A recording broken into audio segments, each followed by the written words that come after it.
Сайн байцгаана үзэгчдээ. Өнөөдөр та бүхэндээ би өөрхийн бичлэгнүүдэд зориулж ямар төхөөрөмжүүдийг ашигладаг, ямар программыг ашигладаг гэдэг зүйлээ та бүхэнтэй хуваалцахыг хүслээ. За эхлээд би 2 жилийн өмнөөс эхэлж бичлэг хийж гисэн хамгийн анхны миний зэвсэг бол цанцаа энэ байна. Энэ бол миний гар утас iPhone 11 Pro энэ утаснаас эхэлсэн.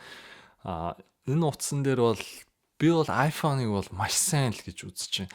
Дөнгөж бичлэг хийж эхэлж байгаа ч гэсэн өөрт юу байна тэр бүх зүйлээ ашиглаж байгаа би бичлэг хийж эхэлсэн. iPhone 11 Pro бол би хизээч бол чамлахгүй. Миний хувьд бол маш сайн камерны бичлэг болж байсан. За дараагийнх нь бол энэ Mano хэмээх энэ микрофоныг ашигладаг байсан. Миний анхны хамгийн модель цагаар энэ микрофоныг ашиглах үед би маш цэг суун ярихдаа маш болгоомжтой ярих ёстой. Учир нь гэх юм бол миний амьсгал микрофон руу ороод идэв гэсэн бараг л амьсгалаа төгжиж ярьсан. За та бүгдээ харж байгаачлан энэ бичлэгэн дээр сөрөг комент маш их ирсэн. Чиний ярьж байгаа чинь нэг л болохгүй байна. Чиний яриа чи юу болцсон юм бэ гэх мэтчлээ. Гол миний ярих байгаа зүйл гэх юм бол энэ миктэйсэн. Учир нь гэх юм бол микээр ингээд хамаагүй хөдөлгчөн бол аяыг нь муухай олгочдөг цан гэд чимээнүүд гаргаад идэв гэсэн. Тийм учраас би микээ маш тодорхой хэмжээний төвшөнд бариад амьсгалаан ч гэсэн зохицуулаад амьсгалаан төгжөөд 20 минут ярих ёстой гэсэн даалгавартай ярьж гисэн. Гэхдээ энэ микийг би сонссон бол хизээч мөн л адил чамлахгүй. Миний дараагийн төхөөрөмж бол энэ дөрвөлжин хөөрхөн ид. За энийг нь болохоор би өөрхөн камертайгаа холбоод за энийг нь би өөрхөн хувцсан дээрээ тогтоочно. Тэгээ ярина. За энэ микний хувьд хамгийн анхны энэ модель загвартай харьцуулах юм бол энэ анхны модель загвар нь гэхдээ л цаана энэ микнес энэ жижигхэн микнес илүү гоё дуурдаг.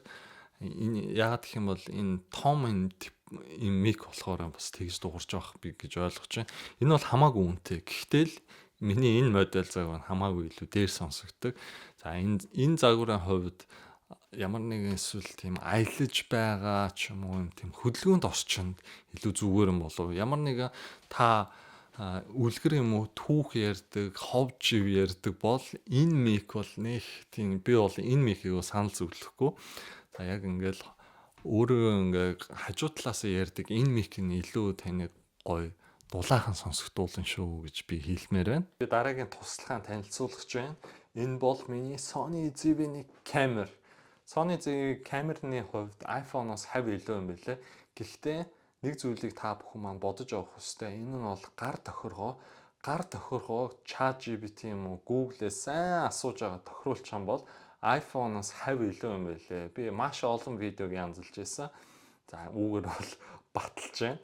За iPhone бол амар өөрхий чинь карманд явал хүссэн үедээ видео хийдэг. Гэхдээ та үлгэр ярьдаг юм уу эсвэл ховж янз бүрийн удаан яриатай бичлэг хийх юм бол камераар хийсэн нь бол хамаагүй дээр юм билээ. Би энэ камерыг бол та бүхэнд бол санал болгоно. Нодлон жилээс эхэлж би Sony ZV-1 камерыг хэрэглэж эхэлсэн. Над ямар нэгэн харуулсал бол байхгүй. Энэ камер бол үнэхээр янзын бичлэг хийхэд тусалж өгдөг. Дараагийн миний танилцуулах зүйлс бол энэ муур байна. Энэ муурыг захиалж авсан. Та бүхэн миний хуучин бичлэг үзчихсэн бол би Монголд байхдаа ч гэсэн ягаан мууртай байсан. Найзаасаа авч ирсэн. Найз маань гэртээ тавьсан болохоор надаа өгч өчтэй гууж ин гэсээр байгаа төгсөн. Тэр найзтай бас баярлж явдаг шүү. Дараагийн миний ярих зүйл бол хандаа тогтоосон LED гэрлийг хандаа авсан. Энэ LED гэрэл маань маш амархан. Би өмнө нь хүмүүсийг LED гэрэлтэй харж лээсэн л та. Гэхдээ ийм амархан тогтоочдгийг хизээш бодож байгаагүй. Наалтын хуулаа, хан дээр наалаа, хайчлаа, залгууртай залглаа, пүн асчт юм лээ. Ийм удирдлагатай дотроо улбар шар өнгөөр хамтдаа үзцгээе. Ногоон өнгө нь юм гэж харагдаж байна. Ягаан өнгө, цэнхэр өнгө, улбар шар өнгө, бүдэг цэнхэр өнгө. Миний хамгийн дуртай өнгө бол энэ ягаан өнгө. Би ягаан өнгө дээр л тохируулаад орхичдаг. Та бүхэн маань юу гэж бодож байна? Доор комент үлдээгээрэй. Дараагийн төхөөрөмж бол Rode-ийн микийг авсан. энэ микийг өнөөдөр л ашиглаж үзэж байна. Хэр дуурах бол өнөөдөр хамтдаа шалгаж үзцгээе. Би 7 хоногийн өмнө авсан байсан. Гэхдээ ашиглаж чадахгүйсэн. Учир нь гэх юм бол надад энэ уртасгагч нь байхгүйсэн. Энэ уртасгагч нь дагалдаж ирдгүү юм билээ. Муу золигч бас их үнэтэй энэ уртасгагчийг 7 хоног хүлээж аж авсан. Энэ уртасгагчаа камертайгаа холбоод тухайн энэ мик маань ажиллах юм билээ. Энгийн нэг уртасгагчийг авч үзсэн. Гэхдээ ажиллахгүй байсан. За дараагийн миний танилцуулах төхөөрөмж бол мик тогтоогчийг мөн 7 хоногийн өмнө авсан. Алдартай блогеруудыг харж байхад мик тогтоогчийг дандаа ашиглаждаг юм лээ. Энэ бол хөөрхөн санагдсан.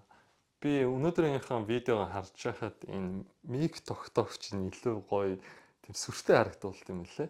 Дараагийн танилцуулах хамгийн сүүлийн төхөөрөмж бол Asus A17 тоглоомын компьютер 3 жилийн өмнө авч ирсэн. 2022 онд ганцхан тоглоом тоглох гэж авсан. Тоглоомыг 1 жил хэртэ тоглоод үнэхээр өвдсөн. Дахиж тоглохыг хүсээгүй. Ямар нэгэн тоглоом тоглоогүй. Утсан дээр ч гэсэн надаа миний утсан дээр ямар нэгэн тоглоом байдгүй. Компьютер дээр ч гэсэн ямар нэгэн тоглоом байдгүй. Тоглоомноос бүр өөдцсөн гэх юм уу та. Багада би Nintendo Super Smash Bros үнэхээр донцсон тоглолт байсан. Тэр одоо хүртэл нэг толгооноос гардаг нэх гой санагдаад байдیں۔ Одоогоор би видео юун дээр янзалдаг вэ гэхээр Premiere Pro-г ашигладаг. Өөр ямар нэгэн програм ашиглах гэхлээр нэг л тасаагүй учраас цаанаа эвгүй.